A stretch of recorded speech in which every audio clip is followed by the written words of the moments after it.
आज मुख्य हमारे सीएस ने आदरणीय जैन साहब ने हवाले से एक खबर आई है।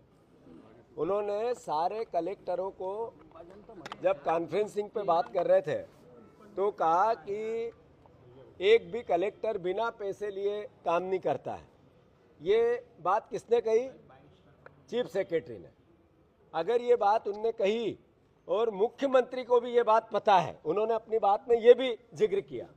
मैंने प्रधानमंत्री को चिट्ठी लिखी है, प्रधानमंत्री जी न खाऊंगा न खाने दूंगा आपका स्लोगन था। प्रत्यक्ष प्रमाण दे दिए मुख्यमंत्री और चीफ सेक्रेटरी ने कि हमारे यहाँ के सारे कलेक्टर चोर हैं, एक भी कलेक्टर ऐसा नहीं जो चोर नहीं है। ये प्रमाण किसने दिया? चीफ सेक्रेटरी ने। हम पहले कहते थे कि 50% कमीशन की सरकार है तो हमारे आरोप समझे जाते थे। फिर हमने कहा एक भी मंत्री ऐसा हो जो ये कहे कि मैं ईमानदार हूं तो आए हाथ ऊंचा करके हम उसके काले चिट्ठे लाते हैं, एक भी नहीं आया।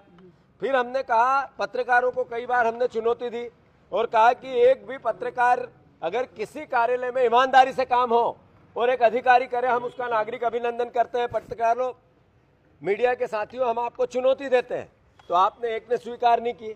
इन सब बातों का प्रमाणित अगर कोई ने किया तो चीफ सेक्रेटरी ने किया। तो मैं मानता हूं ये प्रशासनिक अराजकता आ गई है। मुख्यमंत्री से प्रशासन संभल नहीं रहा है, इस नाते उनको अपने पद से इस्तीफा दे देना चाहिए।